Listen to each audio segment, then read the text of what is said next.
जय श्री राम मित्रों, इस अध्याय में पूज्य गोस्वामी श्री तुलसीदास जी द्वारा रचित श्री रामचरितमानस के बालकांड के वाल्मीकि वेद देवता शिव पार्वती की वंदना का वर्णन करने जा रहे हैं। प्रसंग शुरू करने से पहले पूज्य गोस्वामी तुलसीदास जी को मेरा कोटि कोटि नमन।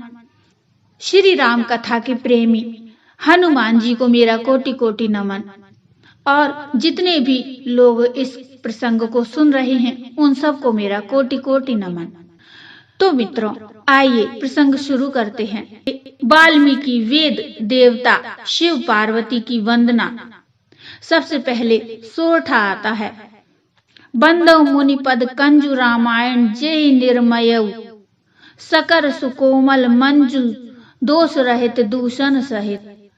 मैं उन वाल्मीकि मुनि के चरण कमलों की वंदना करता हूँ जिन्होंने रामायण की रचना की है, जो खर यानी राक्षस सहित होने पर भी खर कठोर से विपरीत बड़ी कोमल और सुंदर हैं, तथा जो दूषण यानी राक्षस सहित होने पर भी दूषण अर्थात दोष से रहित हैं।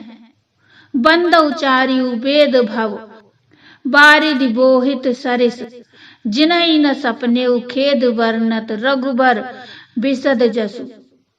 मैं चारों वेदों की वंदना करता हूँ जो संसार समुद्र के पार होने के लिए जहाज के समान है, तथा जिन्हें श्री रघुनाथ जी का निर्मल यश वर्णन करते स्वप्न में भी खेद यानी थकावट नहीं होती। बंदव विधि पद रेणु भव सागर जहि कीन जहाँ संत सुधा शशि धेनु प्रगटे खल विष वारुणी। मैं ब्रह्मा जी के चरण रज की वंदना करता हूँ जिन्होंने भव सागर बनाया है, जहाँ से एक ओर संत रूपी अमृत चंद्रमा और कामधेनु निकले और दूसरी ओर दुष्ट मनुष्य रूपी विष और मदिरा उत्पन्न हुए। अब दोहा आता है। विबुध विप्र बुध ग्रह चरण बंदी करहु कर जोरी होई प्रसन्न पुरवहु सकल मंजू मनोरथ मोरी। देवता ब्राह्मण पंडित ग्रह इन सब के चरणों की वंदना करके हाथ जोड़कर कहता हूँ कि आप प्रसन्न होकर मेरे सारे सुंदर मनोरथ को पूरा करें। अब चौपाई आती है। पुनि वंदौ सारद सुर सरिता जुगल पुनीत मनोहर चरिता मज्जन पान पाप हर एका कहत सुनत एक हर अभिवेका। फिर मैं सरस्वती जी और देव नदी गंगा जी की वंदना करता हूँ। दोनों पवित्र और मनोहर चरित्र वाली हैं।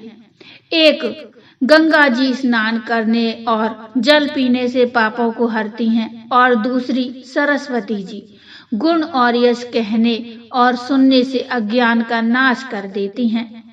गुरु पितु मातु महेश भवानी प्रणवउ दीन बंधु दिन दानी सेवक स्वामी सखासिय पी के हित निरुपधि सब विधि तुलसी के।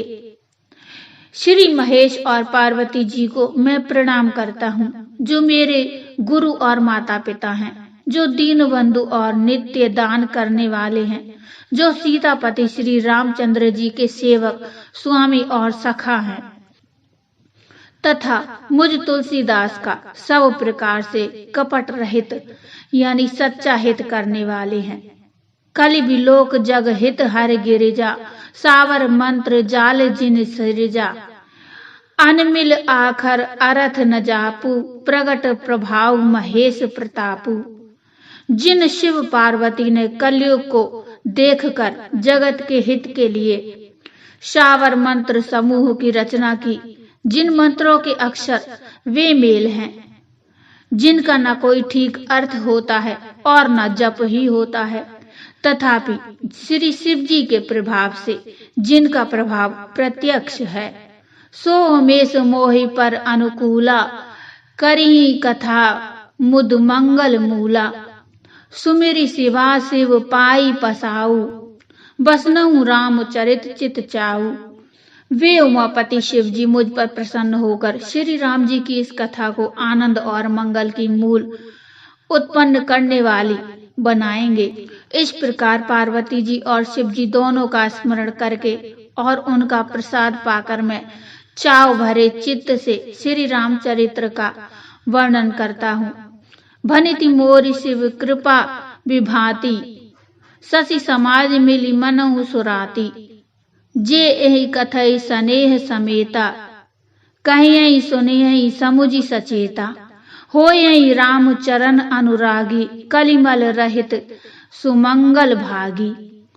मेरी कविता श्री शिव जी की कृपा से ऐसी सुशोभित होगी जैसी तारागणों के सहित चंद्रमा के साथ रात्रि शोभित होती है।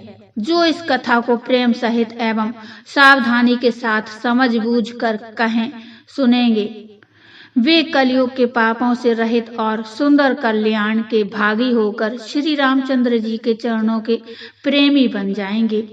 अब दोहा आता है। सपने साचे मोहि पर, जो हर गौरी पसाऊ।